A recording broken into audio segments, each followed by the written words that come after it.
It's for real. I have new videos coming out on my personal channel. It's real! It's really happening!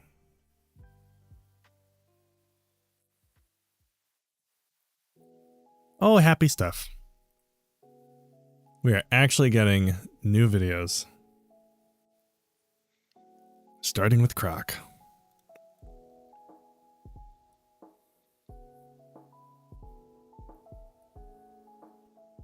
Okay, let me just... Hey everybody, it's Cameron Tillman. I'm going to show you how to send files and publish anywhere in the world with no limits for free and stuff. So first we're going to open DaVinci Resolve. Just kidding. This tutorial is actually an easy way. Why did that sound funny? We're going to open DaVinci Resolve. Just kidding. This tutorial is actually an easy way to be able to send large files, folders, zip files, whatever it may be. That's more funny than it should be. Anywhere in the world, completely for free without needing to sign up for any sort of account. It just goes from one place to another directly. And we can do this with a very simple software called Croc. And this is available for PC, Mac, Linux, whatever you use. Now I do just want to point out really quick that it is a command line utility, but we're going to go over things step by step, and it's really easy to use, even if you've never opened up a command prompt in your life. Now I'm going to show you how to install it for both Windows and Mac, because it is different on how you install it both ways. So the first one will be for Windows, and then if you're on a Mac, you can skip ahead to that timestamp. Or if you're on a PC, you can watch this part, and then skip the Mac part later, because you don't have one. And I will mention that there are mobile versions of this as well. There is a free one for Android, and there is a paid one for iOS. It's $5. Now there are free alternatives for iPhone, like Zender, Local Send, Magic. Hey! But we're not going to get it. Where? Hey, need to watch. How's it going? How's everything else life? Welcome in. Let's see, were you on? Hey! I don't think you were at... Oh my goodness, Where? restream, calm down. Hey! Oh my goodness, you broke... The horse doesn't even come for Tyler. He just says, hey, and it just screws off. Oh, that's incredible. Oh, it couldn't have happened to a better person. Okay, what's up? How's it going? How's everything else life? That was so funny. Screw that horse. Dude, the horse didn't come. It was just hey, and it was gone. Oh, I loved it so much. The mobile versions today, that could be for another video potentially. So to install Croc on Windows, it's very simple. We just go to the GitHub page, and then we scroll. Oh wait, no, actually I need to keep that up. So let's go ahead and throw this stuff on. Hey! Do Where? Stig! Oh my goodness, hello Stig. How's it going? How's everything else life? Welcome in. This is not the... Wait a minute, did I? Oh, I just probably didn't import them. Did I? Or did I put them in the wrong folder? Where did I put those screenshots? I took screenshots. I thought I put them in here, or did I put them in the screen folder? No. No. No. Where did I put them? I took screenshots. Waiting for a playtest stream for Dreezy. Oh! What kind of playtest? Was he like doing... Yeah, why not? Why not? It's been a minute and a half. Hopefully you're doing well, Stig. Oh, for Deal or No Deal. Duh. I knew that. It's funny that that was the last project that I was working on while I was with them still. It's crazy. Okay, I have to remember where I put these screenshots because I can't remember.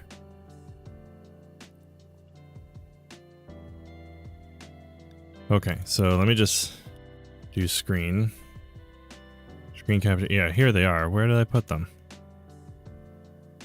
Let's see. Open file location. Oh, I put them in the... Actually, no, that's the correct spot.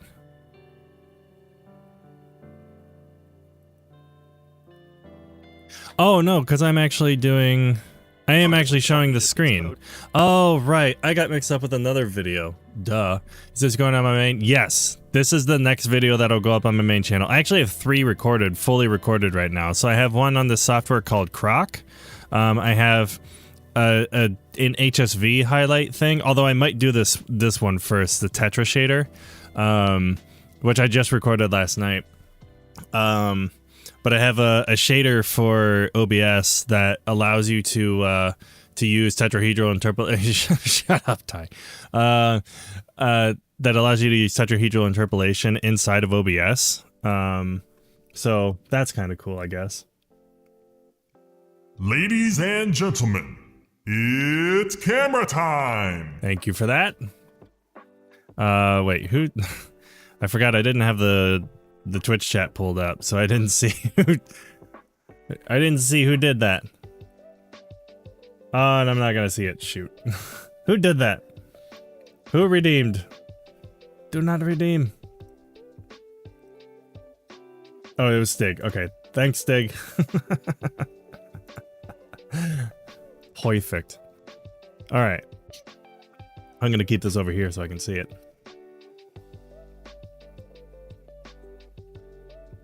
So switch to stream. Why would I switch to Stream Elements? Why would I ever do such a thing? I mean, it's not Streamlabs, so that's one thing. Streamlabs, Stream Elements only positive is that it's not Streamlabs.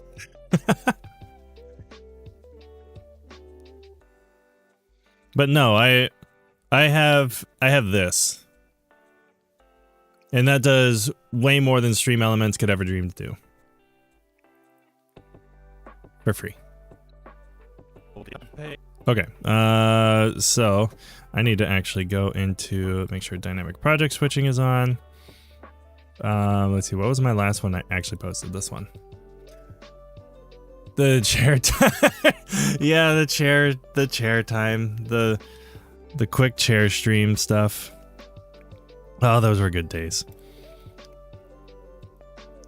Okay, so I need to grab the actually, I'm not doing that. I'm not doing the fade this time because I'm just doing this. So let's go ahead and just copy that. Go over to Croc, and then I can make sure all these are enabled. These as well. And then these. And or folders that you're zipping until right click and then hit compress. Now, hopefully this tutorial is really helpful for you. If you want to learn more about Croc, and I could probably have it fade up on this one, so I'll just do that.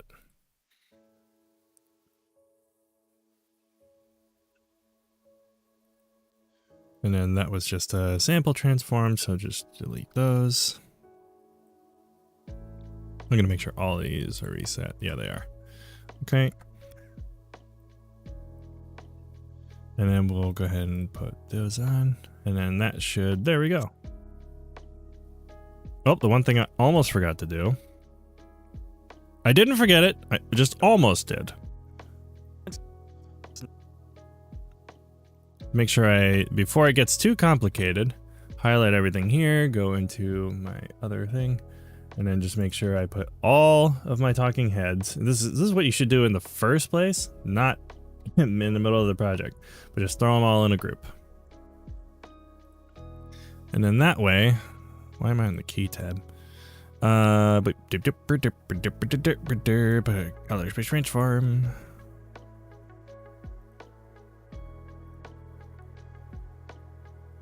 Oh, I don't want that. Boom, boom. All right, so let's go ahead and make sure we do our transformative transform. Boop-a-doo. Do I have a power grade for this? Yes, although this is an old one.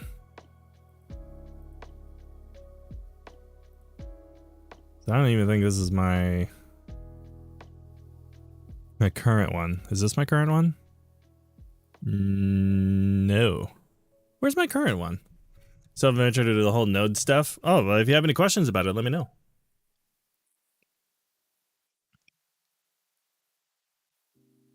Wait, template for what? Oh, that's a different template. That's power great. You'd bet it is.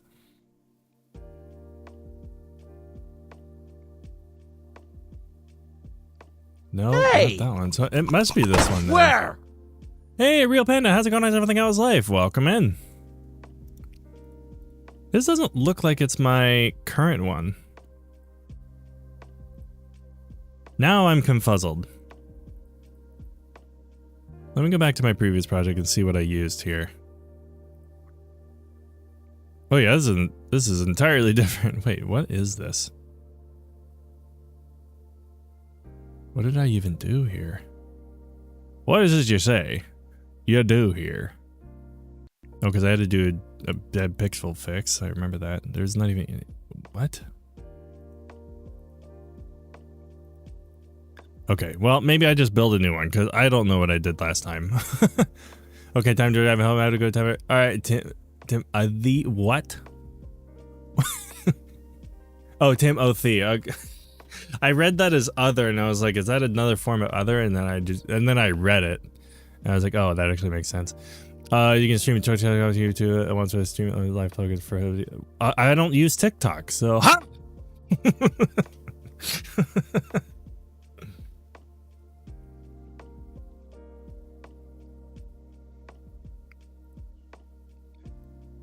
Get wrecked. Okay, so this is one of those weird issues where, yeah, it like doesn't pick this up from the transform because like technically it's not really this. So I have to kind of compensate here. I'm good. Wow, that was that's a strong sentence right there. What is the easiest way to create captions? Any help is greatly appreciated. Oh, the easiest way to create captions. You go to timeline, create subtitles from audio. That's how you do it. Unless you're on the free version. If you're asking how to do it on the free version, then you're going to need what's called Story Toolkit AI. Let me pull this up here. So Story Toolkit AI, not at. All right, so Story Toolkit AI. You'll basically download whatever the latest, actually not the latest one, because that's for Patreon users only. So not the releases. It's under the latest standalone. Is it this one? No. Oh yeah, from here. This is it. So it's version 0.23.2. So yeah, if you download this one, you'll see the stuff down here. Here it is. So you can download the Windows CUDA installer, assuming you have a NVIDIA GPU. So you can download this. It'll download all the stuff, all the prerequisites it needs. You unzip it, and you just run through all the installation steps and whatnot. Now, the thing is, like, this is technically designed for DaVinci Resolve Studio, but the one thing that it does do is, like, let's say I open it right now.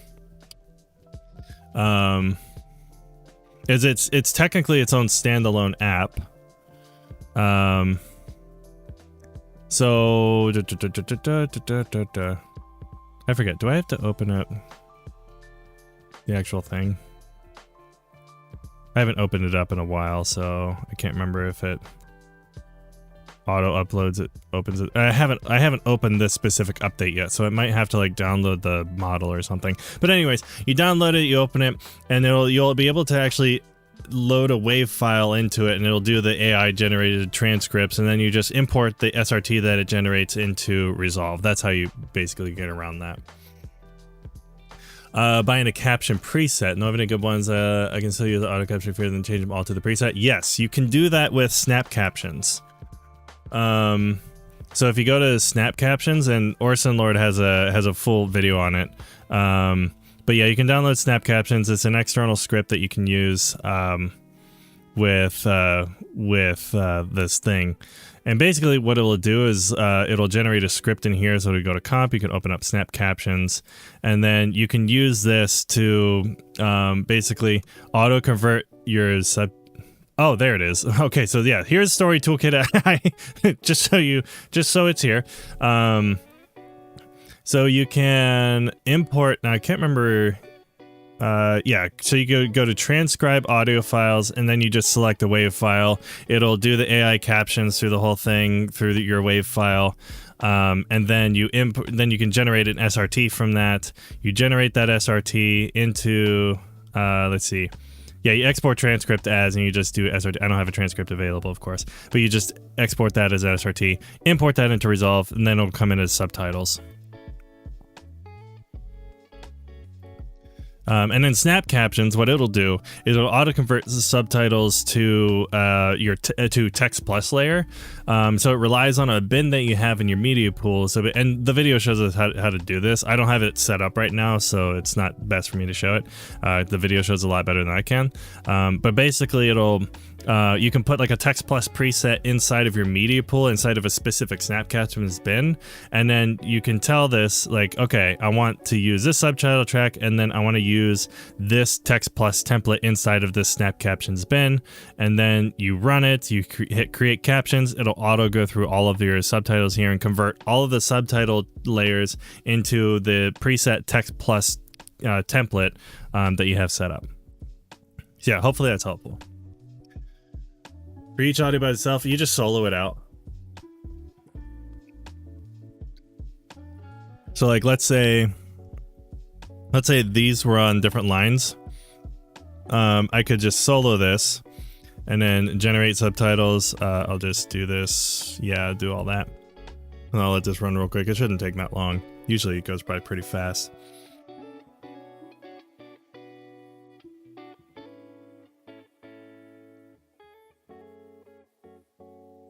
Yeah, so I'll let this run through.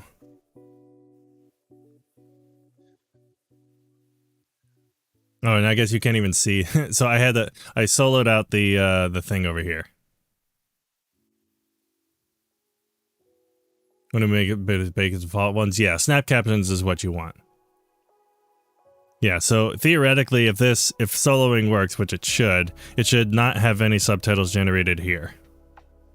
And maybe it does. Oh, it's not soloing, it's actually disabling. Whoops. Wait a minute. Oh no, blank audio, yeah. What is... No, okay, so that did work. So it soloed it out. I don't know what the...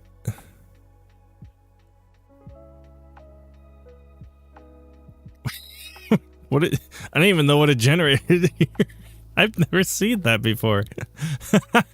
I mean, yeah, so it doesn't think there's audio here, which is fine. That's what it's supposed to do. I just don't know why that's there. But then, so I can solo this one out. I'm curious as to if it'll do it.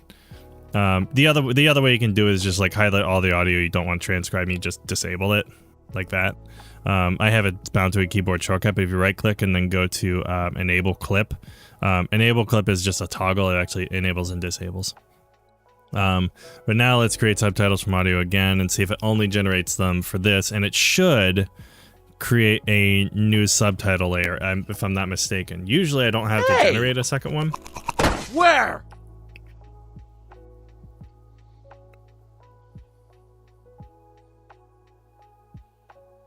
Oh boy, this is a complicated one.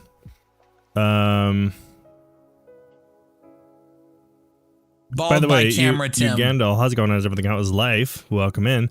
Okay, I create immersive digital exhibition spaces, and sometimes my pixel map changes due to venue changes. If I upscale my content to gigapixel resolution, what issues might I face? I don't have much experience with this type of production work. I only have entry-level knowledge. Just give me a projector, I'll handle the mapping. Gigapixel resolution? Are you talking about like using gigapixel AI from Topaz Labs?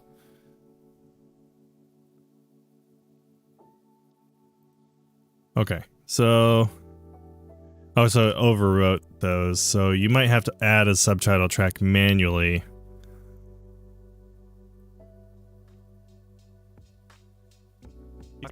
Okay, so what it'll do, okay, so it'll overwrite that, so... Alright, so if I enable that and try it again...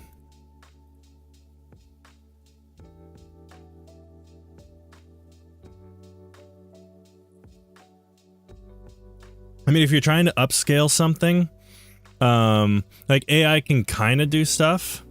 Nothing's going to ever be as good as shooting it or having it natively. Upscaling it, you're prone to artifacting, or inaccurate upscaling, because the detail just isn't actually physically there. It's doing very educated guessing on it. Okay, yeah, so yeah, if you want to do multiple ones, and okay, so yeah, this is the ideal way to do it. So, you know, you can just, you lock one, so do one layer first, and then you lock that layer in, make a new subtitle layer, generate them again, and then you can just like delete all the parts of it that you don't need, like this. And then I'll do the same here. But now I have multiple tracks of audio, so if you just want to do specific ones at a time, just make sure you solo out the track, or you disable them. So that is how you would do that. Hopefully that clears that up. Is it 5 parts, 4 walls, and a floor? That might be out of the scope of what I have significant experience with.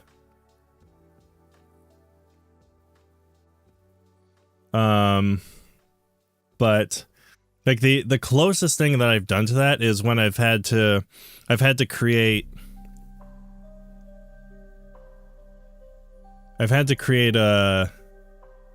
posters out of images that we only had low resolutions of, and of course low resolution photos don't look good on projectors, or projectors, wow, on posters. But I did end up using some gigapixel AI upscaling. It actually made it look pretty convincing. So maybe the only way you're really going to know is that, like, obviously the less motion there is in a video, the better it's going to do. Or a photo for that instance, like, you know, it's the higher the resolution you start with, probably the more likely it's going to get a more accurate result if you upscale it to a significantly higher resolution. But yeah, all those tools are somewhat finicky. I have a hard time fully trusting them.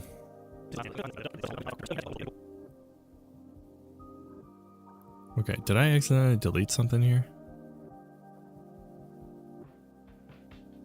Making sure I didn't accidentally... Oh, I might have actually deleted that. Oh, no I didn't. No, we're fine. Oh, no, we're not fine. I did accidentally delete it. Lol. Let's just go back to before all the subtitles were generated and pretend like that never happened. Okay. Let me see.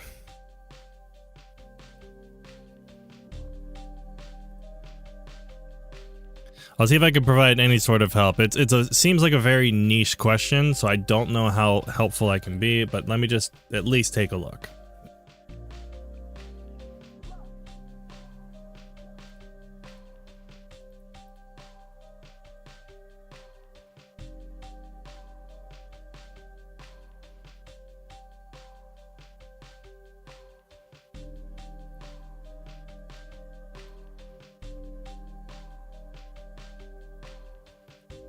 Okay, so my question is so you're talking about all the videos on the screens themselves? It's like the video within the videos?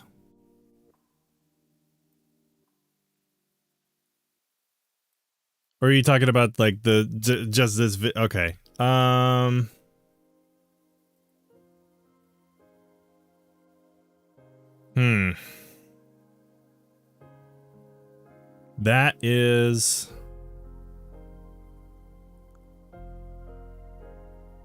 That's a tough one. I have very, very little experience with anything with digital projection mapping, unfortunately. So I mean, you could always try some upscaling. 1.5 terabytes of process. Yeah, that sounds about right. Which probably takes forever too, because it's a video, so you're trying to upscale. That's ridiculous. How do you even play it back? That's what I want to know. I mean, it's fascinating stuff, don't get me wrong.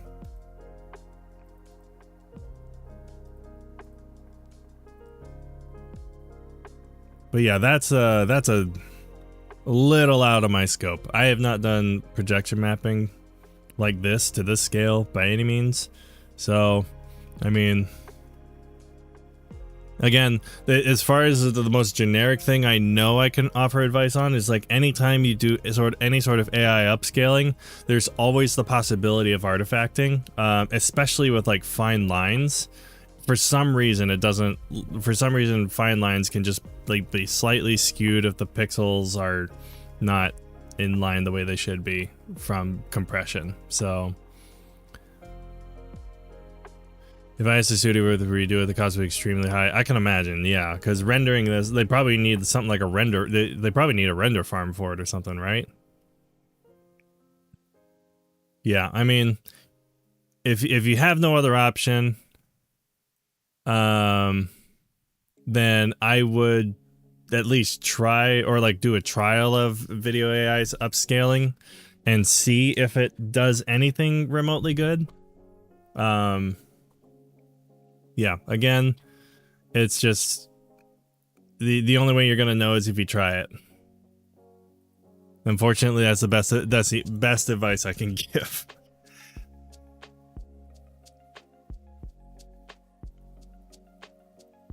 For any code that's trying.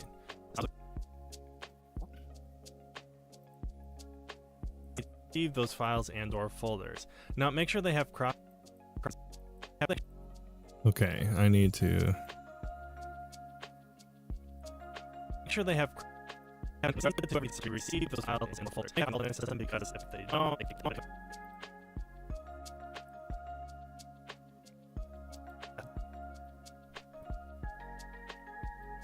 the file right in our folder here now. Have you seen the work of this studio? No, I have not. Folder here now.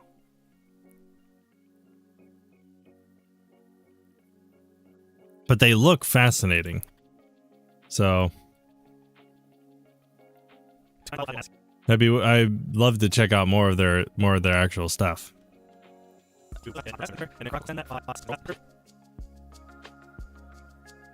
All right, let me find a syncing point here. Open.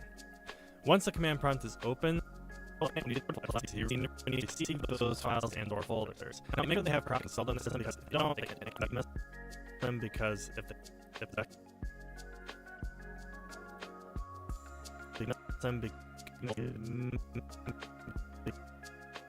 okay, so turn trim on.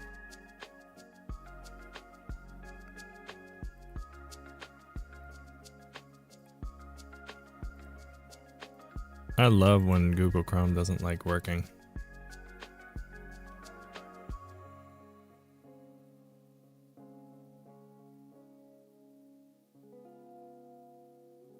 Huh. Wonder what the pricing is. That's fascinating stuff. I'll definitely check them out off stream at some point.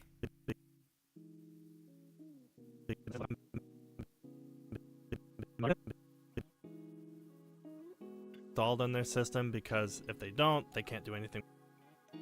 Okay, so take one from installed on their system, because if they don't, they can't do anything with the code. Is completely useless to them.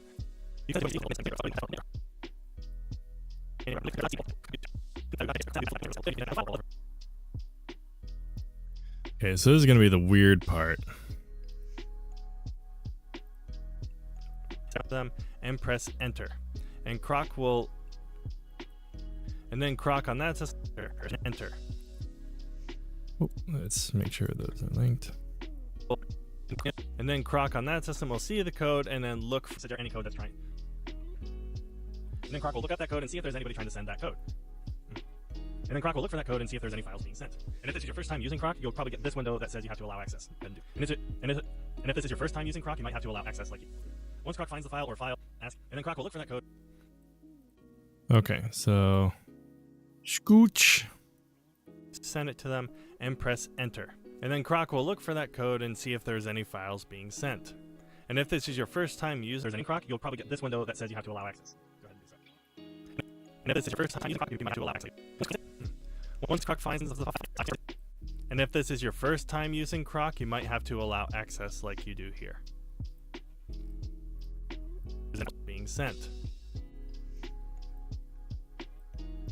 There we go. Being sent. And if this is your first, And if this is being sent, and if this is your too far. Files being sent, and if this is your press enter, and then Croc will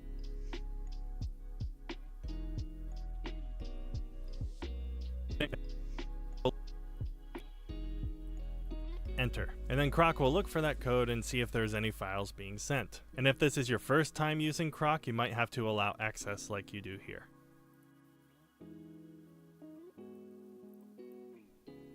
Once Croc finds the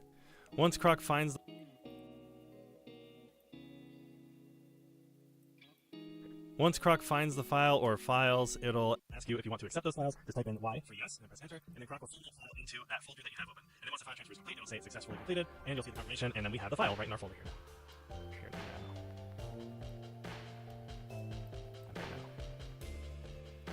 Okay, and then what's this? And once the transfer is complete, you'll see a confirmation that the file was sent. Oh. Once the transfer is complete, you'll see a confirmation that the file was sent successfully. And then you'll see the file inside of our folder right here. Ah, that's what I need to change. Boink, overwrite that. It's completed, and you'll see the and then once the transfer is complete, you'll see the folder that you have open. And then once the transfer is complete, you'll see a confirmation, and then you'll see the file inside of our folder right here. Okay, so that's the whole length of that. But once you have this code, you can send it to whoever needs to receive those files and or folders. Now make sure they have Croc installed on their system because but once you have this code, this is for Linux and Mac. But once you have this code, you can send it to whoever needs to receive those files and or folders. Now make sure they Okay, so I just need to line this up accordingly. Let's go ahead and turn this back on.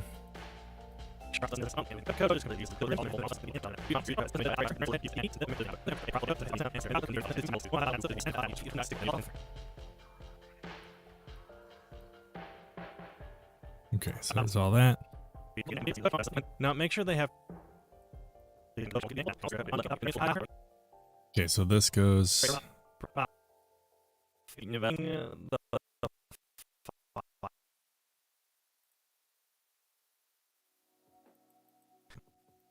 video. Now on Windows 10 or 11, you do this by clicking the file path up at the top right here of File Explorer and ensuring it's fully highlighted.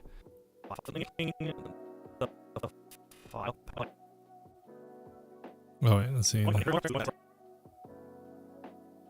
Okay, yeah, so this will stretch the entirety of it. Whoops. But not from that. Okay, so just...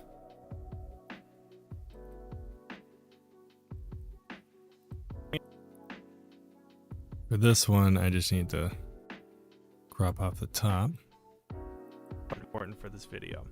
Now on Windows 10 or 11, you do this by clicking the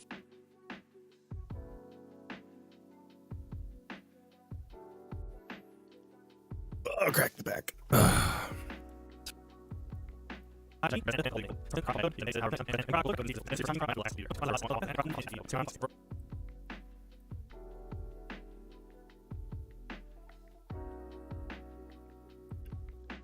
Okay, and then right here, remove the cropping.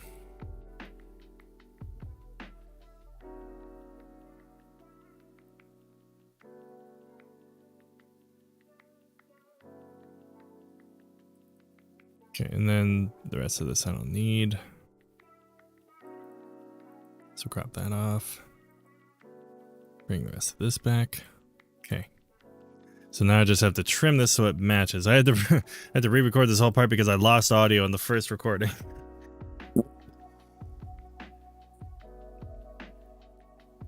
That was not a fun experience. Losing audio sucks.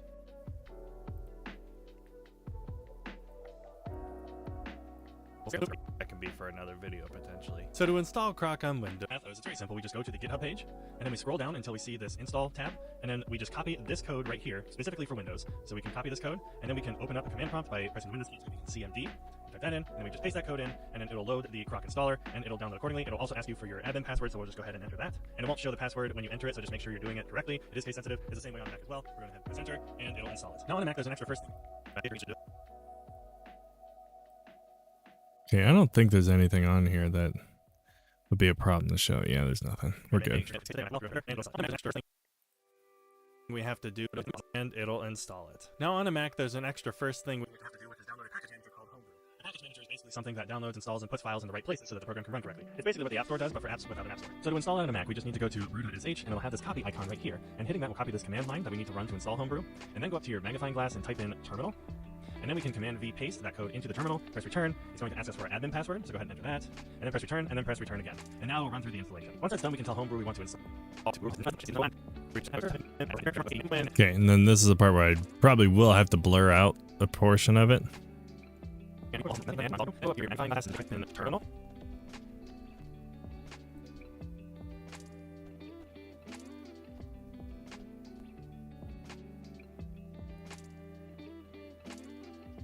Okay, and then let's go ahead and put an adjustment clip here. Just for safety, I'm just gonna do this. I know it's not showing. Calm down. Into the terminal, press return. It's going to ask us for password, and press return again. Now,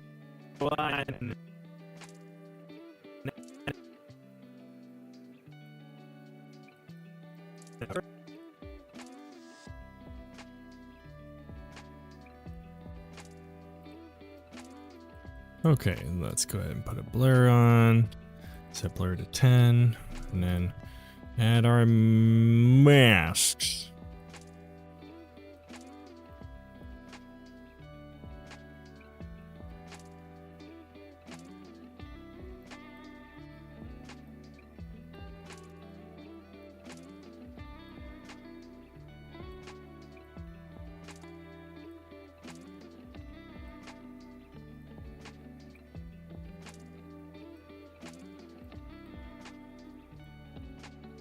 Okay, that's fine. Copy and paste. Move that here.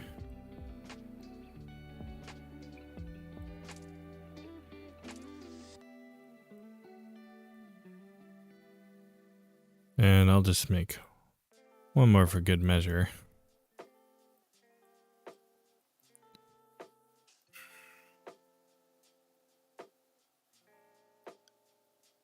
We don't need to see the date, so I'll just go and blur that out.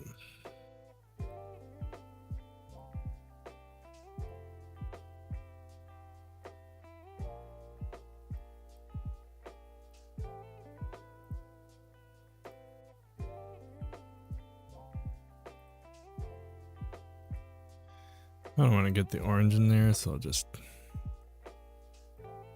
Oh, it's going to show it anyways? Well, whatever.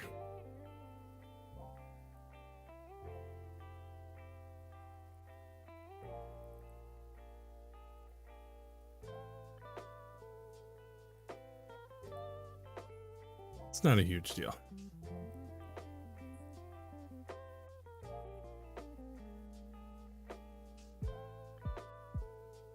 This is just blurring after all. now we're going to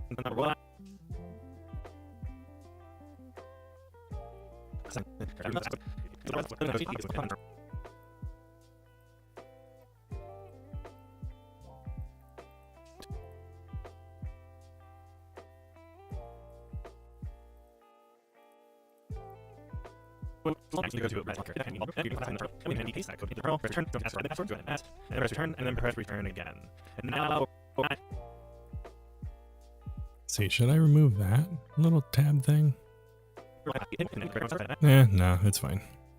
And now we're going to the installation.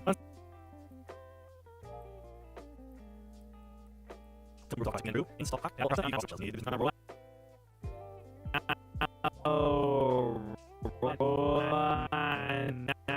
Oh, wow.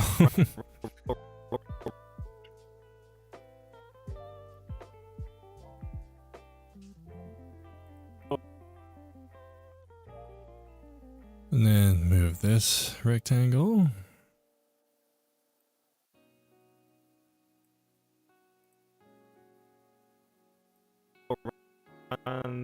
through the installation.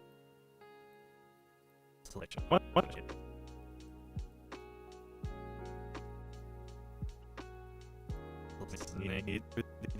Neither not through the installation.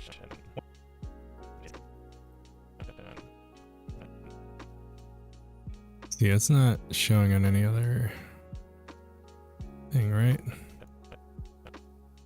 Okay, yeah. So bring it over here. I'm gonna have to track one of these, which is annoying, but it is what it is.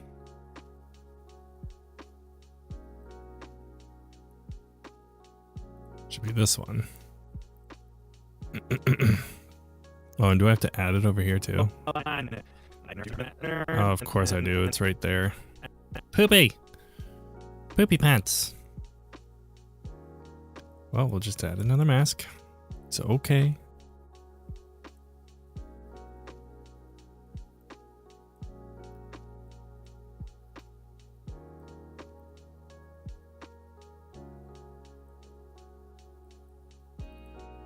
Okay, so that one stays there. Press retry again.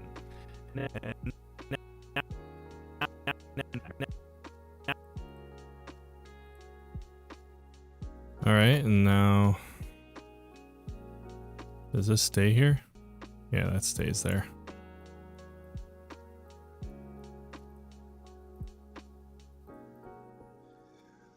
I'll get back to this main screen in a minute.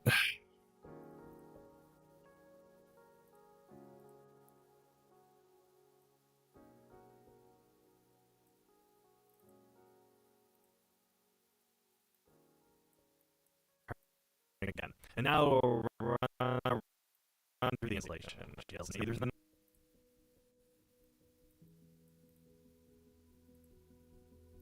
line.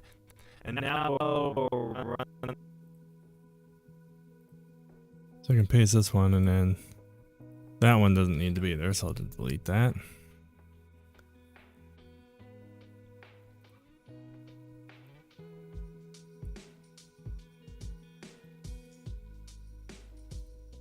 Modify with tracker.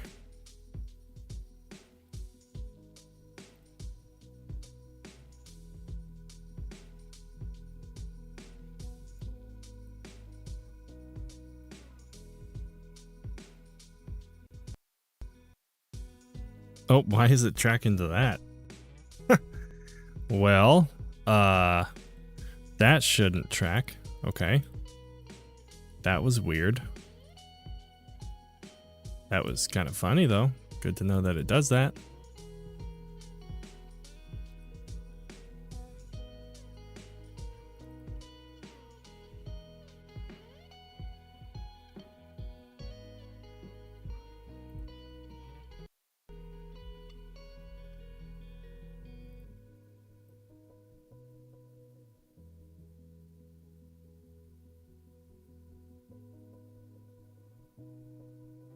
Okay, well, I don't know where that other path is going. That other path doesn't exist anymore.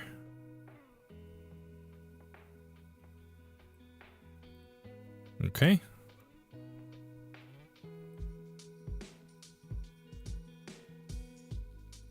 Great, so there's that. This one should be fine to copy. What? Once some problem was happening in group. And now you can actually use root install croc.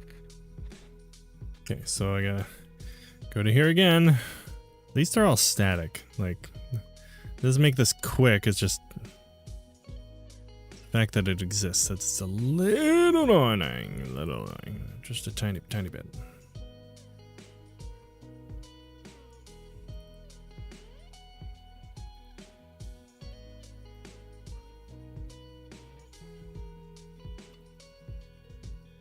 I don't think this one needs to be. Actually, I can just use that one and delete this one.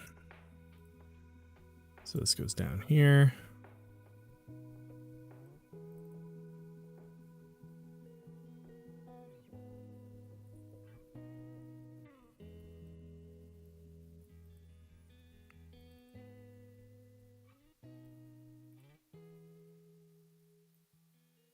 and that'll add it.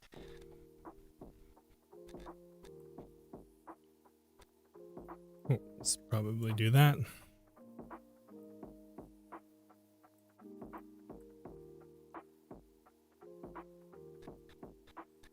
So this one lasts like 2 frames. Amazing. That's awesome. That's just so good. Okay, so grab this one. Move it up. And move that one over.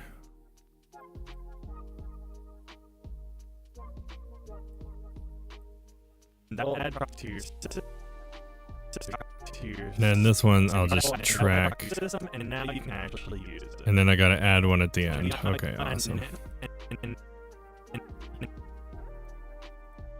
Okay, so we just have to add a track. So this one, the one at the top, moves back over. And there's so many instances of it, it's crazy.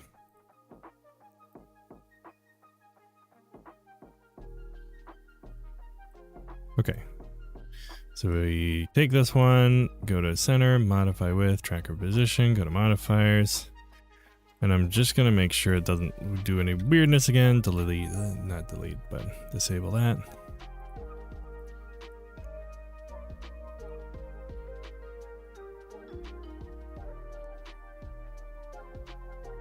Okay, and then just track forward because I don't need anything backwards.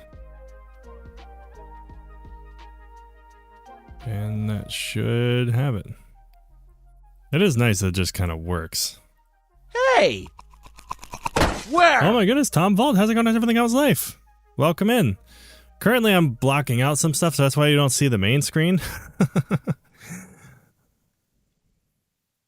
But how's it going? I'm protecting sensitive information.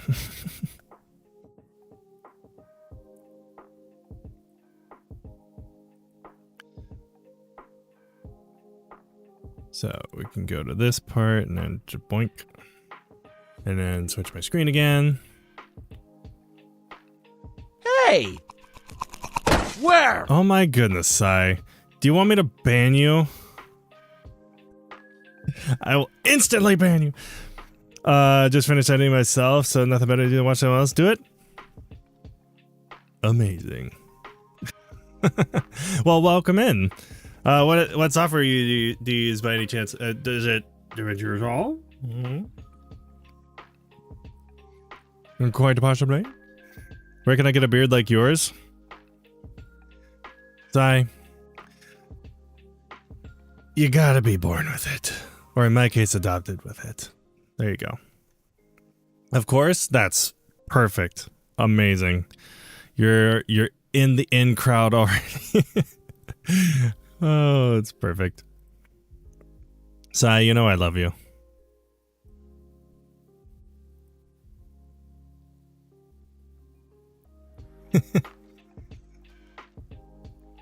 But yeah, so like a couple interesting things that I'm kind of working on, not specific. I mean, this video is actually kind of interesting in and of itself. But I gotta do one more keyframe. Hold on one second. So hold on, I gotta set here.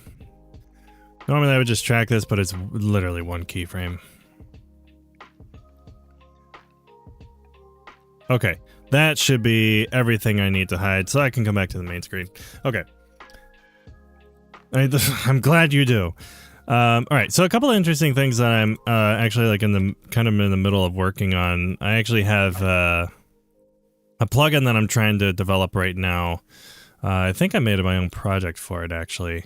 My next 3 YouTube videos. This one is called Croc. It's a file transfer software that allows you to send unlimited files, folders, whatever, to anywhere in the world completely for free. It's a command line utility for Windows, Mac, and Linux. So I'm just doing a video on that. I also have a couple other videos I've recorded that haven't been released, which has to do with the first one is HSV highlights, which is basically a way to use the HSV color space to reduce like shine on faces or like blown out backgrounds and kind of reduce it, but have a lot more control over your saturation and hue, because it's easy to do with just like curves and pulling down your gain, increasing your gamma, just kind of like compressing your highlight curve. But using the HSV color space actually gives you like 3-way control, so you can refine your shine a lot more. And then I have a tetra shader, which if you ever use DCTLs in Resolve, there's a number of different versions of it, but there's a tetra DCTL, which is basically a way to use how do I best explain it? It's basically playing like all the 6 color vectors, so like red, green, or red, yellow, green, blue, cyan, magenta, whatever, red, yellow, green, cyan, magenta, blue, magenta, whatever it is. All 6 color vectors, and you can play them along all 6, like you can play them all against the red, green, and blue color axes. That's actually available on Shader Filter right now. But just to kind of demonstrate what that's doing, if I just go over to the color page here, I'm gonna just go to a full screen version of myself. This is really low, really high contrast. Is ridiculous. Let me just make sure. I'm gonna just increase my gamma here a little bit, just so it's not super crazy. So I built this tool for OBS. I didn't develop any of the tetra shaders that are made for Resolve, but I kind of based it off of it. But essentially, so this is a tetra shader right here. I know it's kind of hard to see with the chat over top of it.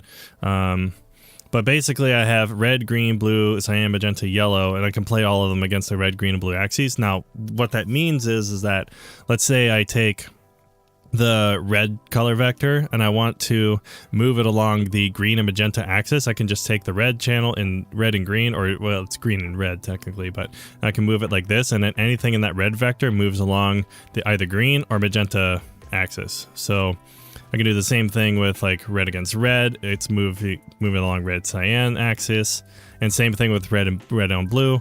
It moves along the blue and yellow axis. But I can do that with any other color. So let's take cyan for instance. Let's say I wanted to push more red and blue into the cyan channel. I can push red up, push blue up, and then like maybe bring green down and kind of make this look purpley almost. But you can see how like overall how clean. I mean, I'm doing this on proxies, so that's not a great example. But you can see like even with the hairs how clean that color adjustment is. And the funny thing is like this was actually a tool developed by, or not developed necessarily, but concepted by Steve Yedlin. I don't know if you've heard that name before, but essentially this tool was actually built so that you could match cameras. Because this is like a very complex mathematical color adjustment, but made in a very simplistic or low processor intensive way. So I actually, this is my primary use case for this tool is actually to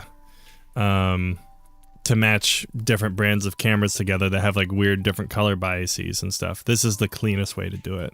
And these tetra DCTLs are free. I have like 5 of them in here. Actually, no, there's 6 because there's one up here too.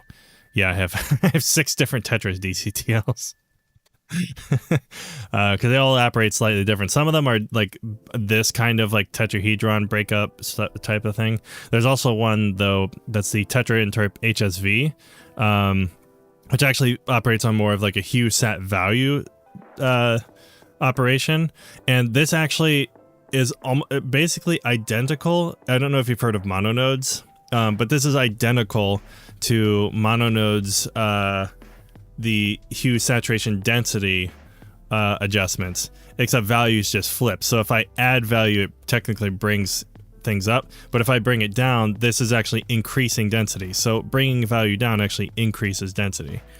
So that's a really cool thing. So these are actually much better than, I don't know if you've used Color Slice at all, but this works a lot more cleaner than Color Slice does. I also don't like that there's a skin vector. It's really dumb. But anyways. I digress. So yeah, anyways, long story short, I made this, not this one. Actually, I did make a version of this, but that hasn't been released on Shader Filter yet. But this one, it very, very closely mimics, my OBS tool very closely mimics this one right here. So if you use Shader Filter in OBS, that's what this video is about. So I can just pull this up real quick and kind of show it. More cleaner. Most clean list. More clean. But yeah, I basically showcase the same things, but yeah, this is the Tetra shader inside of OBS doing the same exact things that I just showcased. But yeah, now that kind of really in-depth control is in OBS. I love all these tools and there's so many plugins and stuff available. I know, it's crazy. It's just ever expanding. It's expanding rapidly. That's the amazing thing about it. The only problem is it's hard to keep up with everything. So, because I feel like you do so much with the basic tools, and these could just mess things up. Yeah, if you don't know what you're doing, yes, it can very much do that. Like that's why I have fun with all the extra tools and stuff. Like, look at this really fancy tool that nobody knows about. But like, at the end of the day, like, know what lift, gamma, day, and offset do. Like, this is 90% of your grade right here. That will do a majority of what your image needs. So if you know how to do that, then you can expand from there and then do all the fine-tuning stuff. But like, know the basic tools first and then understand how they work. Then you can start to go beyond that point.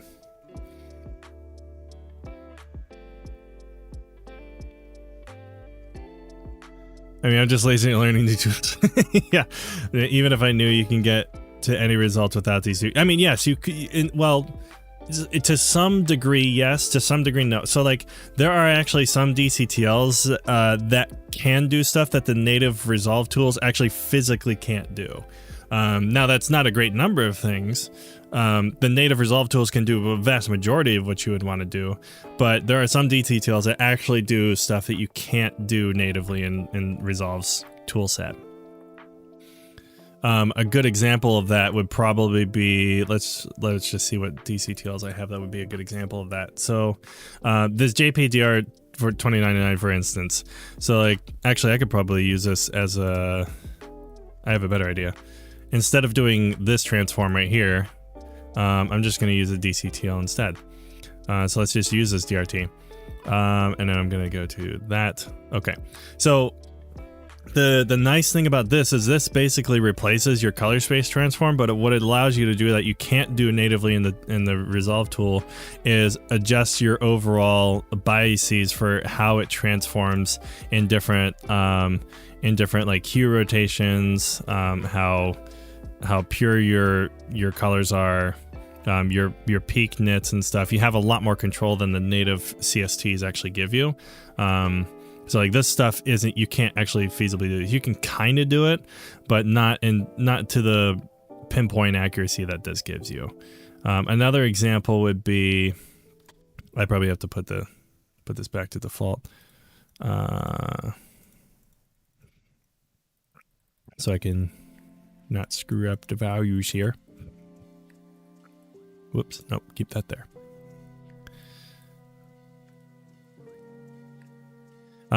Another thing this is more of like a utility thing.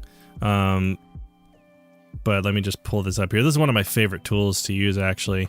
This is also part of mononodes, but it's this balanced DCTL. I'm going to turn off proxy so it's less blocky.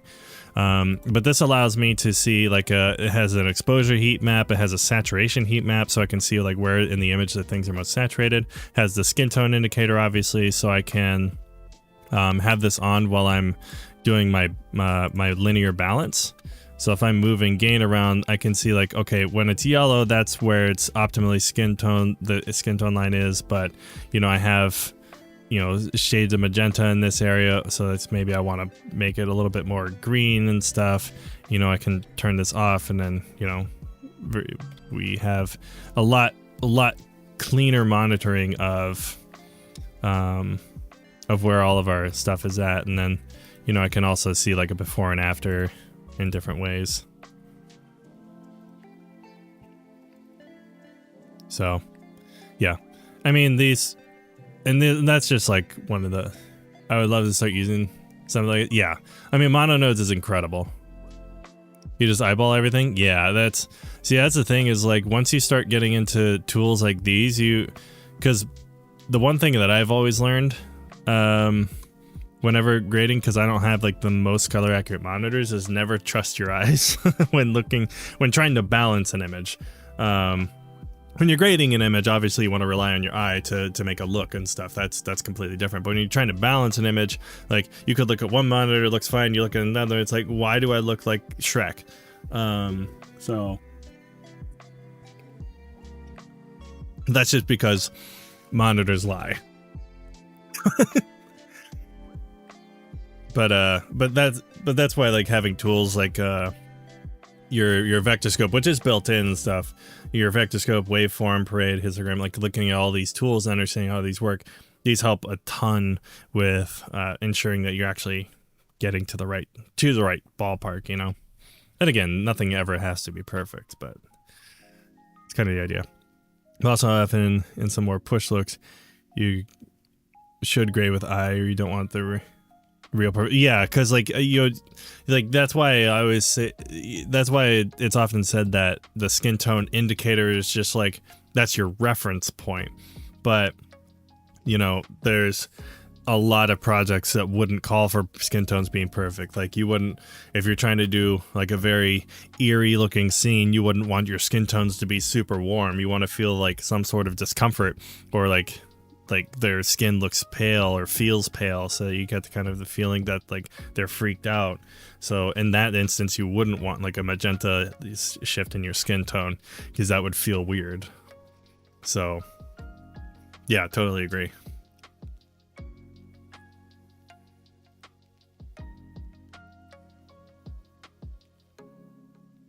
So again, it's like there's a difference. That's why it's always important to distinguish the difference between like, this is color correction, this is color grading. So, you know, correction is always like the first step. Let's make sure we actually have an image that's balanced, or an image that actually has something that looks correct, and then make sure everything else is like corrected towards that too. So when we start applying our looks, it all looks uniform. And context and frame, yeah, 100%.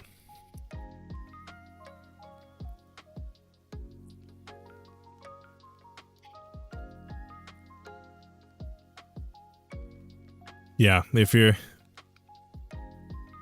in like an office area where there's just all sorts of colorist work, I do have a colorist reel technically. The more maybe it's just me being overcritical. I'm not like super thrilled about how the colorist reel turned out. The editing reel I'm a little bit more happy with. But I do have an editing reel. I can post it in chat. I can self-promo myself. And here comes the horse. Hey! Where? But that's my editing reel. That's probably the most relevant that you'll find. Somebody messaged me on Discord. I don't know, somebody just tagged me.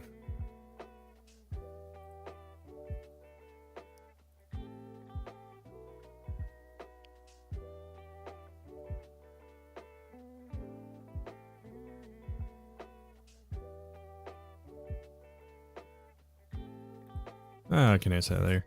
You know, no, so actually a majority, so I did all the coloring for those, except for like maybe a couple shots that were already pre-colored. I might have still tweaked them. But there's only like a handful of shots that are like that, but a vast majority of the shots are mine.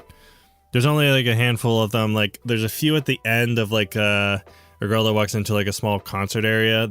Those I didn't shoot. I was on set for those, but I was primarily edited those, and there's this like one shot by like the waterfall, that was one I just primarily edited. And then a couple drone shots that I only edited. outside, I think outside of those, everything else is stuff I shot. Now I gotta look and see, because I'll know as soon as I see it.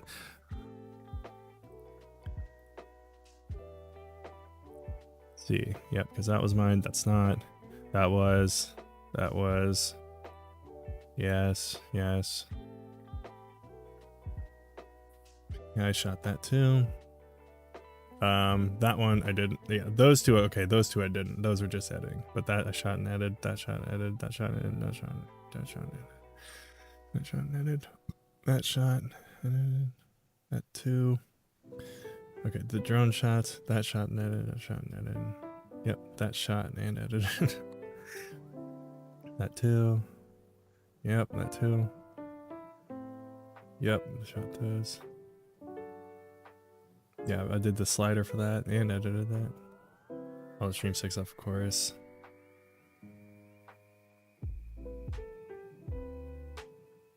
Yeah, and then all the bar stuff I didn't shoot, I just edited those. The Steadicam one was mine. I did do that. That shot at the end I did too. Yep. Yeah, any of the moving shots are mine. Yep. So yeah, that's my work right there. So yeah, still have a lot to learn, of course. Still improving every single year I do this. Hey! Hey, Benjamin Blockchain, how's it going? How's everything? How's life? I've just started to edit my show reels. Such a pain. Dude, for some reason, show reels are like just the worst to make. I don't know why. But it's just like trying to gather all old footage and then like you have like 5 different hard drives that you're editing a single reel on. Oh my goodness, it's so bad. Well, I got an ad. Oh, rip in peace. Hey, Benjamin Blockchain, how's it going? See, well, it's not as good as the original because you already came in, so I'm sorry I couldn't give you a better one. I've been here for 5. Goodness, Sai, you have been here for 5 years. That's weird. You've been here half the time I've been streaming.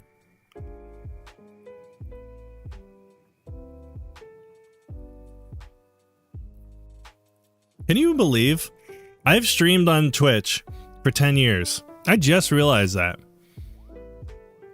That's messed up.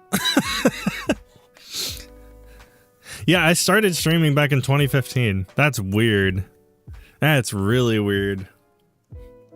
I never took it seriously, of course.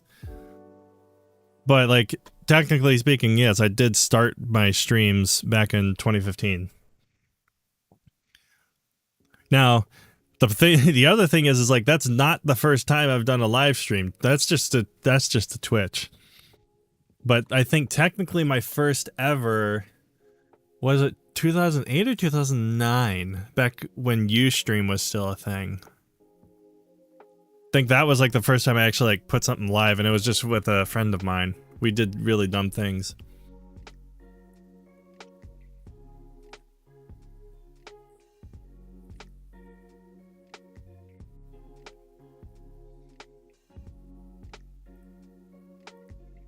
When I was 4 in 09. That's so funny. I'm old. I'm getting up there in years. Life was simpler in 2020. Well, kind of. Depends on what you mean by simple. Video potentially. So to install Croc on Windows, it's very simple. We just go to the GitHub page, and then we scroll down until we see this install tab. And then we just copy this code right here. How old am I now then? I'm 31. About to be 32. Alright, let's see. Oh, so here's an example of one of the tools. This is a very, very basic version of it. I'm making a much more in-depth more plugin than this. I'm gonna make it free too once I finally finish it. I'm just running into a slight snag with how it works. But essentially, you can use this mask here to on the edit page, and I'm just gonna scroll in and get, because I'm basically just highlighting this here. But essentially what this tool will do is it'll automatically animate and zoom in and kind of magnify what you put the mask on. And you can adjust like what size it is, you know, obviously where the mask is, how big the mask is. And if it's like near the edge, so like if it was over here, you could, you know, use your offset X and Y to make sure it stays on the screen. But yeah, this will be a free tool, but this one is a lot more involved. So basically, this tool will be able to not only do this, of course, but you can switch it between an ellipse or a rectangle mask. You'll be able to change the color of the mask, obviously. And the feature that I'm running into a bit of a snag is you're going to be able to add points. So if you want to zoom in and then like move the mask over here, move the mask over here, move the mask over here, and add different points for it, you'll be able to like add points. And the whole point of this whole tool is that you never have to keyframe. So there will be no keyframing whatsoever for it to do the whole thing. So basically you can just go to the point you want the next mask to be, move the timeline to when you want it to do it, and then just click a button and it'll automatically set it. That's the idea. Just copy and see this install tab. Install tab, and then we just copy the also do update. We hold down until we see this install tab. Until we see this. Actually, I'll start it from here. Why not? And we see the code here. So we can copy this code, and then we can.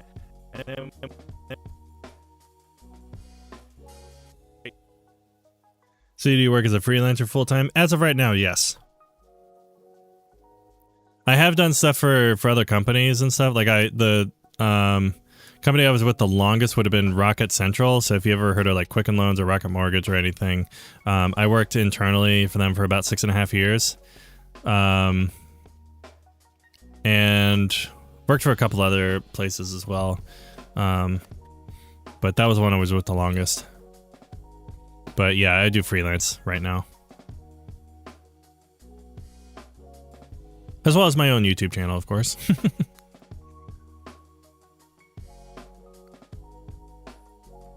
I'm gonna offset this just a touch. Let's go in here because I was on. Whoops, not there.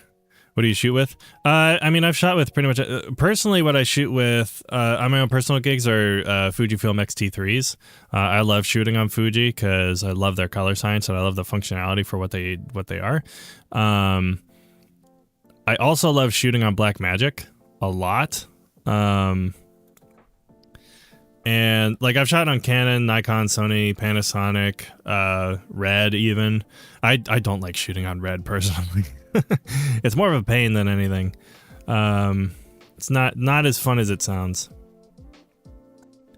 So yeah, I've shot on the Dragon 6K, the Gemini, and those are just. And the Gemini's fine. I'm not gonna complain as much about Gemini, but the Dragon was annoying. That thing was loud when it was on standby. It was ridiculous.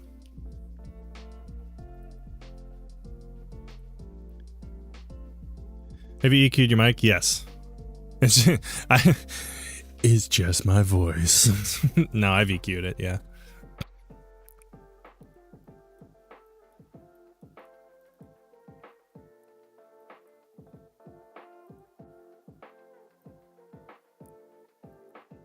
Yeah, there are a number of free plugins that you can EQ your mics with in OBS.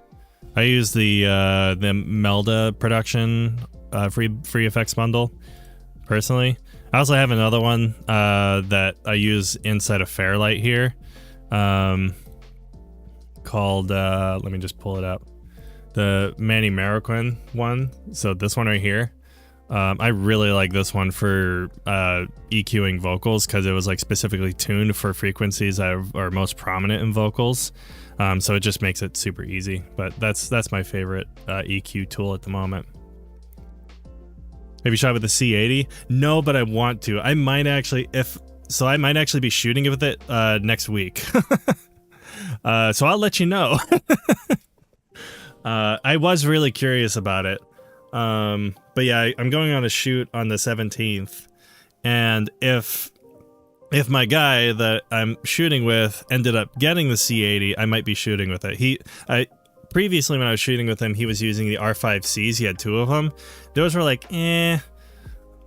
I didn't care for them as much, but the C80 looked really nice. So I don't get excited about Canon cameras that much, but that one's one of my, like, actually that looks pretty decent. I do love shooting on the C300s, like the C300 Mark II and Mark III.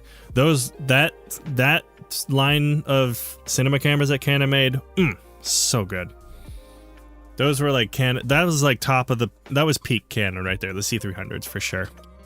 But yeah, hopefully I am shooting with it on Monday.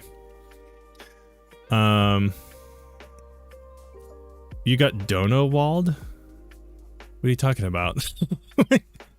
By the way, Sai, what's your question? Sorry, I got lost in the sea of comments. Because there's a ton of things going on. Just kidding. I just got Samantha? Are you talking about my wife or my daughter?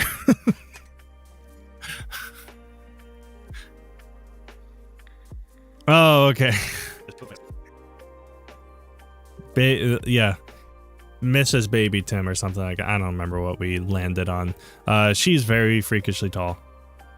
Yeah, she's 5 and she towers over all her 5-year-old friends. I don't know where she got it from.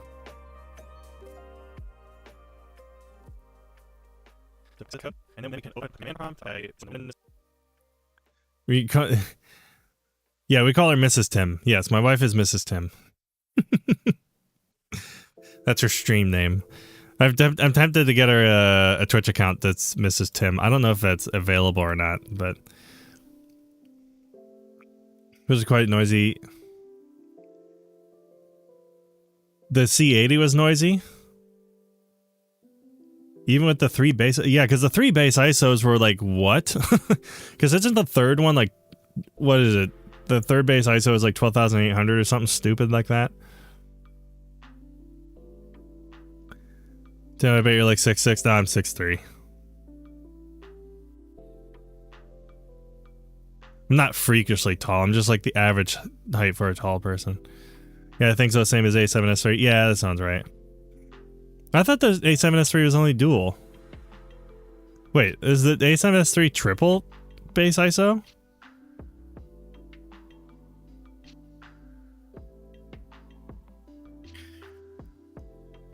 No, but highest ISO. Oh, okay. I got you. Yeah, I remember on the original A7S, that was like when high ISOs became a thing that was like starting to be normalized, which is probably not a good thing, in all honesty. But man, I freaked out when the first A7S came out, and that was like the first time I jumped ship from Canon, because that was like during the DSLR era, when it was still like everything was super crazy DSLR. So I was on a T3i before I went to the A7S. That's where I was. Now, granted, T3i was fantastic for the time. But yeah, so I moved to the A7S and I was like, I can shoot in moonlight and stuff. Nowadays, it's just like, I hate working with Sony's color science so much. It's weird how that changed. I'm shooting the camera to shoot with my A7S III. Yeah, I mean, that's kind of been Sony's flagship for a while now, in terms of that market specifically. But yeah, the A7S III and FX3, basically the same thing. Not really, but yeah. Yeah, that's kind of like the standard high-end camera for YouTubers right now. Because it's small, but it just packs a punch, and it just does everything you need. There's really not a reason to upgrade beyond it.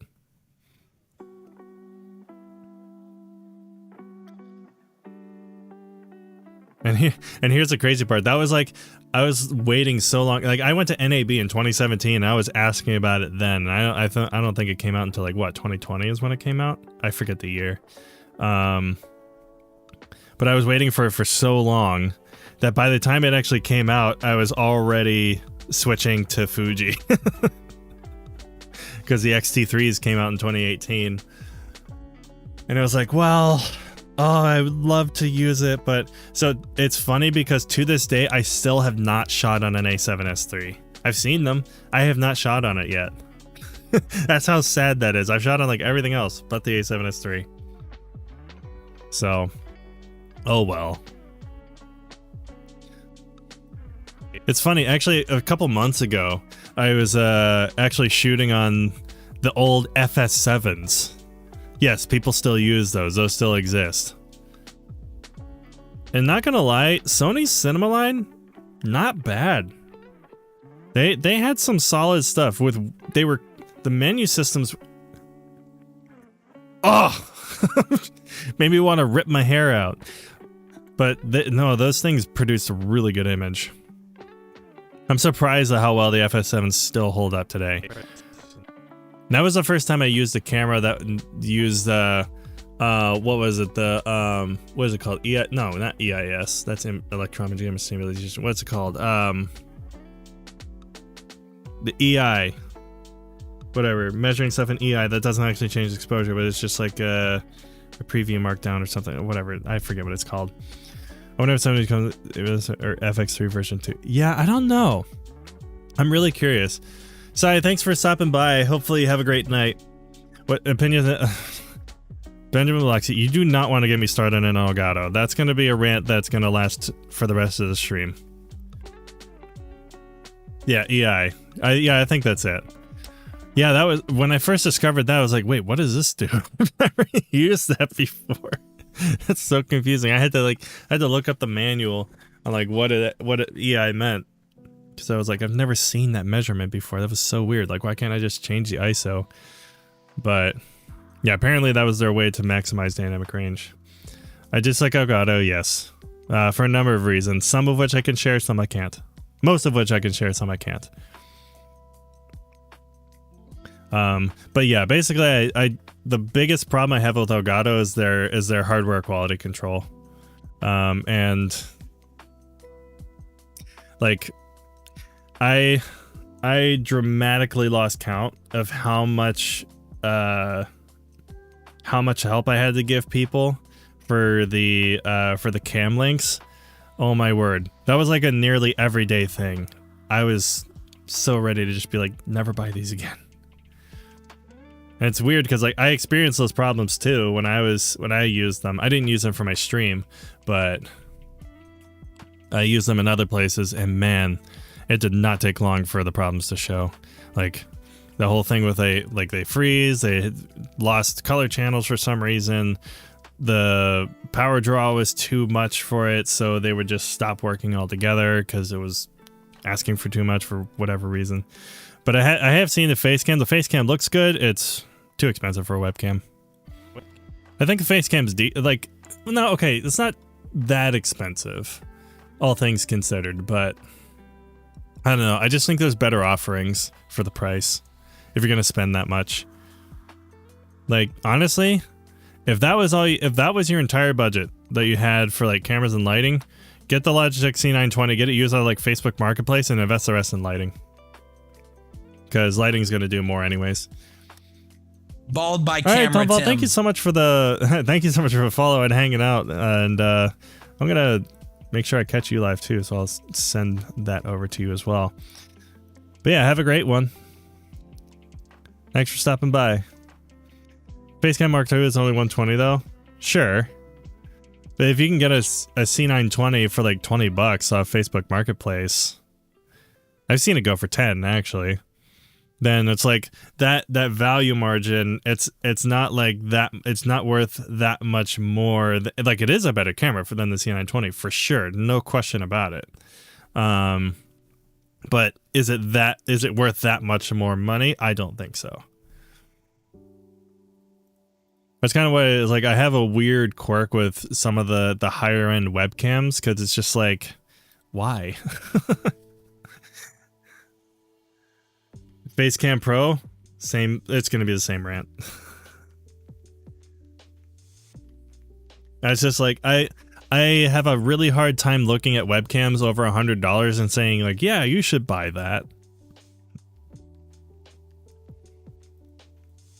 I don't know. I'm just weird about it. I'm not a webcam fan personally. So, because I'm just like, just get something that you can function with that like looks good with good lighting, and then just use that until you can afford a camera that's a lot more modular. A 4K 60 for a $300 webcam is pretty sure. Yes, I'm not going to disagree with that, but who needs 4K 60 in a webcam? Like, why is that necessary?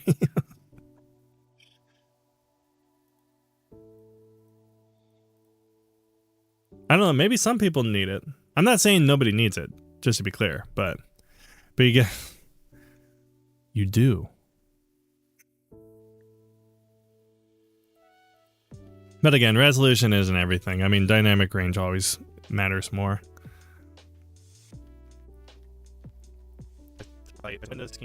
Hey, not always. Most of the time matters more. I gotta watch my words.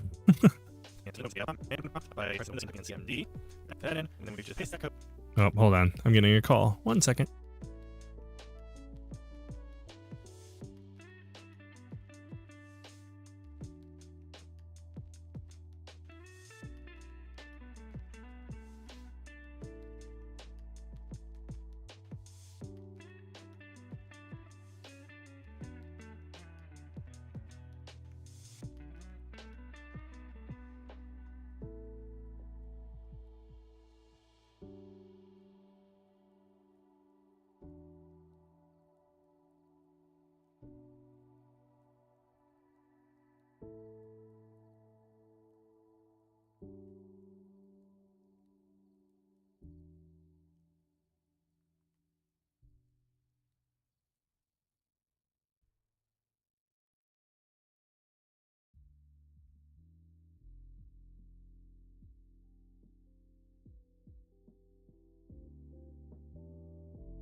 All right, we're back.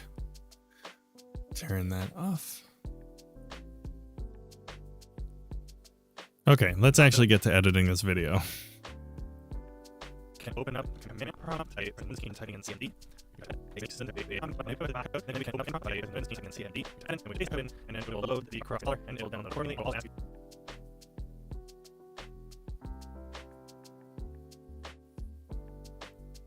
for your admin password. Also password when you enter it, if you're doing it correctly. Thank you. It's the same when I well, we're gonna hit enter, And it'll install it. Now on a Mac, there's an extra first thing we have to do, which is without an app store. So to install that on a Mac, we just need to go to brew.sh, and it'll have this copy icon. command line we need to run to install and go up to your magnifying glass and type in terminal. And then we can Oh, did it not hide it? Wow. and then we can command Why'd it move?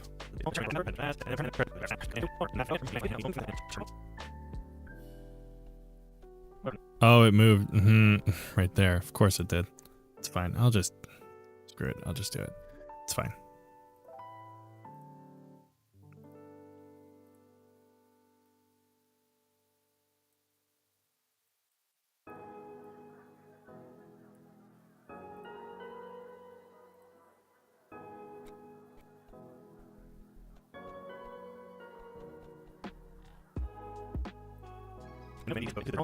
Oh, and then it, okay, so it moves there. That's why. Okay. Yeah, I'm finally upgrading RAM from 16. Goodness. Thank goodness for that.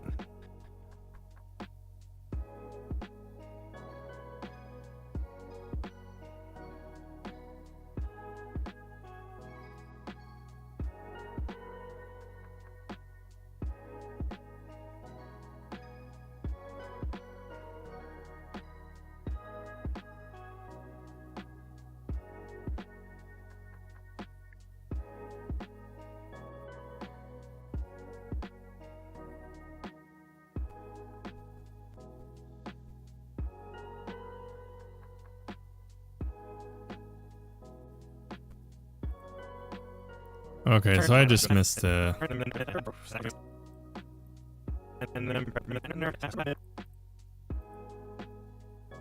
I'll just copy this one that's here. Go into this one. Paste that. And then remove this one, slot that one in there. Press return, and press return, and then press return again. Okay, so that'll work.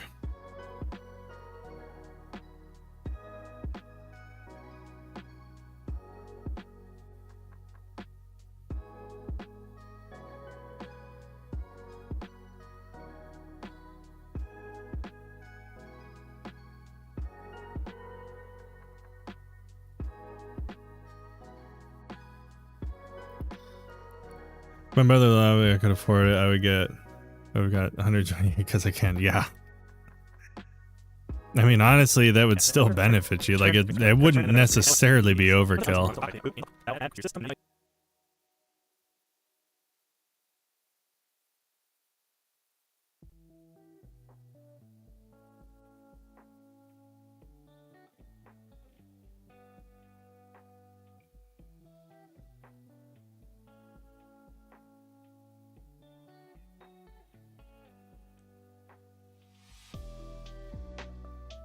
What are my specs? It's kind of a mixed bag, but I have the Ryzen 7 3700X. That's the CPU is starting to date itself a little bit. I have a 3080 Ti, which is it's pretty good. Does the job. I have 64 gigs of RAM. A B450 Pro motherboard, I think it is.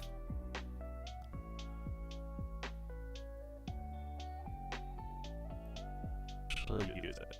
That you have with the rating system, you can use it. Same way on the Mac as well. We're going to hit press enter, and it'll install it. Now on the Mac, there's an extra first thing we have to do, which is download a package manager called Homebrew. A package manager is basically something that downloads, installs, and puts files in the right.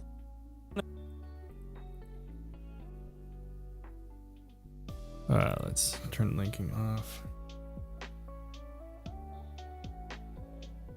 Okay. So unfortunately, I'm gonna have to cut this short. Install it. Now on a Mac, there's an extra first thing we have to do. So to install that on a Mac, we just need to go to brew.sh, and it'll have this copy icon right here. And hitting that will copy this command line that we need. Okay. Run to install Homebrew, and then go up to your magnifying glass and type in terminal. And then we can Command V paste that code into the terminal, press return. It's going to ask us for our admin password, so go ahead and enter that. And then press return, and then press return again. And now we'll run through the installation. Once that's and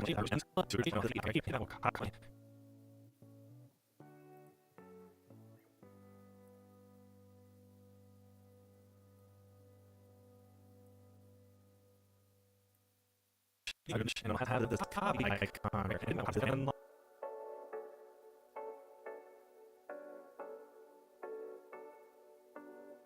Yeah, you probably have a better CPU. You have like mostly better stuff. That's funny. Although I don't know how the 3080 Ti stands up to the 4070 Super. The big advantage that yours has is that it has AV1 encoding, which mine does not.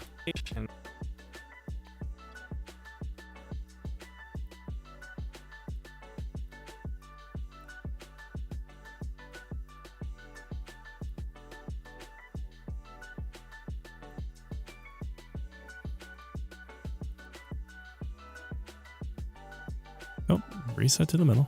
Thank you. I'll have this copy icon right here, and then I'll copy this command line that we need to run to install Homebrew. And then Mac, we just need to go to sh, and it has this copy icon right here.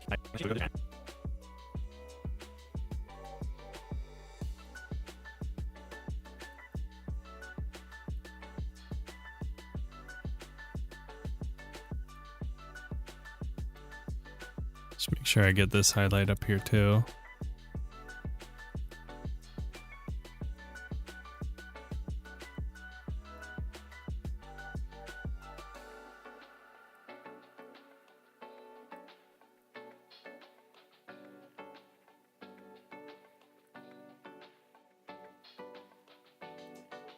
I'm gonna keep the syncing game around if I want to build a second P for streaming. Yeah, absolutely. Because that's precisely what I did. I'm using a second PC for streaming. It does help a lot, I will say. To install on a Mac, we just need to go to brew.sh. On a Mac, we just need to go to brew.sh, and it'll So for this one specifically, I'm actually going to change the color here to black.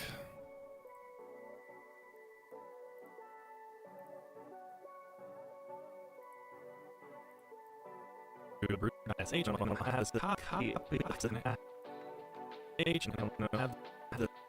have this copy icon right here.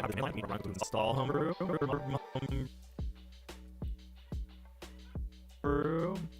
And then go to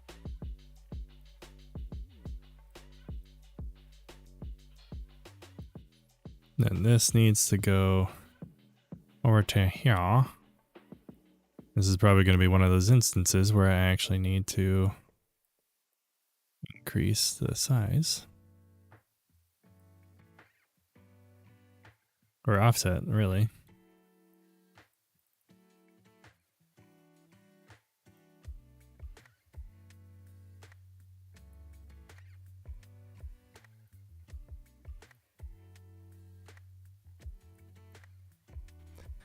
And then go up to your magnifying glass and type in terminal. Let's make that shorter. How does that work? Is your mic cam plugged into your streaming main PC? I do use NDI, yeah. So actually my alerts and my screens are coming from or through NDI. My webcam and my Fujifilm and my mic are both plugged into the streaming PC.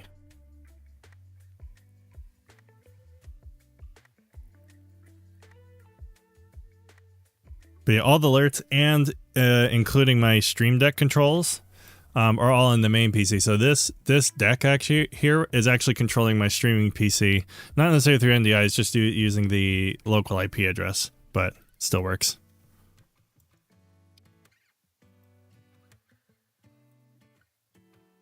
Terminal. And then we can command V paste that code into the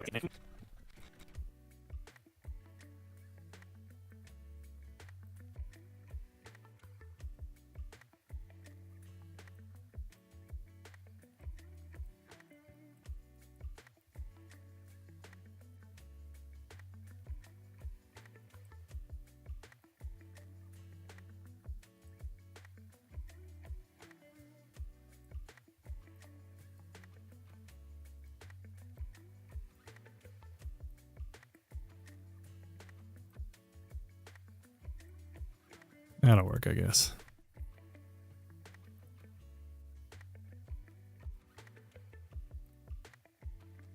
Then this one I can do, whoops. This one I'm doing a black borders on.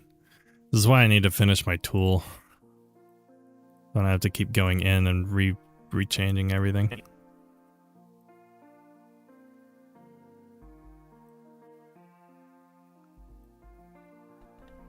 And then we can command V paste that code into the terminal, return, and then password, go ahead and pass, and return, and return. Now we're going to the installation. So we can tell home we want to install Croc by install Croc to your system, you can actually use it.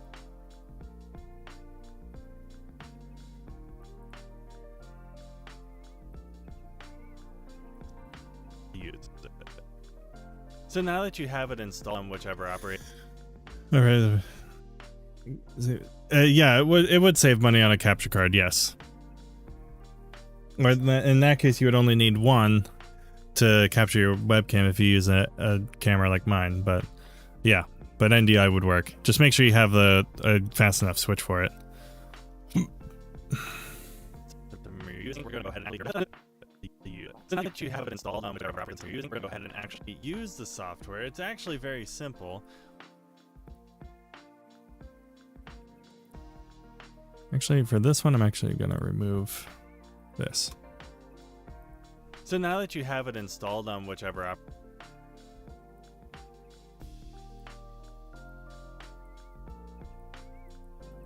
So now that you have it installed on, go ahead and actually use the software. It's actually very simple. On Windows, it's actually very simple. On Windows, you can just open your command prompt or PowerShell. And actually use the software. It's actually use the software. It's actually very simple.